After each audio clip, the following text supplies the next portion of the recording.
Assassin's Creed Rogue is one of the more forgotten games in the Assassin's Creed series.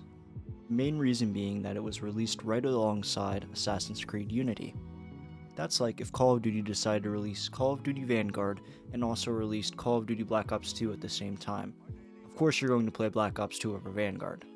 The gameplay is really similar to Black Flag with a focus on naval combat plus the classic Assassin's Creed game stuff such as parkour and assassinating.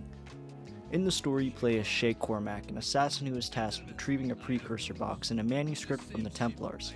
After taking the box and the manuscript to Benjamin Franklin, Shay is shown a map to other precursor temples, including one in Lisbon. After opening the temple up and attempting to retrieve a piece of Eden, Shay accidentally triggers an earthquake, which leads to the destruction of Lisbon. After piecing together that the previous earthquake was also caused by the Brotherhood, he is devastated. In an attempt to thwart future attempts to find and open precursor temples, Shay betrays the Brotherhood and steals the manuscript. After a daring chase and with his back to a cliff, Shay is shot, subsequently falling into the ocean with the manuscript. Shay awakens after being saved and helps out the folks he thinks saved him. After taking down a nearby gang, Colonel Monroe, a known Templar, confesses to Shay that he was the one who saved him. The big twist and most interesting part of Rogue is that in the latter half of the game, you are a full-blown assassin turned Templar. Though the rest of the story is so cliche that I can retell it pretty quickly. Shay, after doing some quests for Colonel Monroe, such as saving him and his men from an ambush, hunts down members of the local Brotherhood, leaving only 2 left. And that's all I'm going to talk about with the story, because honestly it gets a little annoying and repetitive, plus the side quests are more fun. You can do a lot of the same stuff you did in Black Flag, but the main change is the setting. Instead of the warm Caribbean seas, you're in the cold-ass North Atlantic.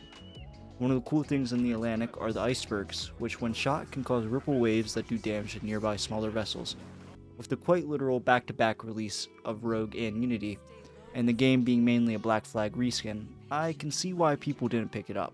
There wasn't a lot that I didn't like about the game, but there was nothing that I actually really enjoyed, besides the main plot twist. Also, actually, now that I think about it, the Animus sequences in this game feel like a major nothing burger. I do not care about the Animus characters in this game at all. It's just a waste of everyone's time. I feel that with every Assassin's Creed game that gets released, Animus has been nothing but filler. Someone could probably make an hour-long video on the downfall of Animus sequences, and they'd be so right. I just care for them less and less because they don't add anything of substantial value to the game, except for wasting time. Your Animus character in this game is literally named Numbskull, like how my brain was feeling after being forced to play through those parts. Also, I'm gonna be honest, I fucking suck at this game. Like, I somehow managed to kill myself a lot of times. Oh shit, an iceberg. I wonder what happens when I shoot it. Oh, I didn't know the iceberg breaks apart. Do not get detected. Seems easy enough, I mean, it wants me to stay undetected. Wow, I suck. And yeah, that was my experience with Assassin's Creed Rogue. It's a solid 7 out of 10 game, and since it's on sale at the moment, I would say it's a pretty fair price for what you get. Next video, I'm either talking about Baldur's Gate 3, or the Forgotten DLC for Sleeping Dogs. So let me know which one you would like to see. Anyways guys, this has been Assassin's Creed Rogue, the Forgotten one.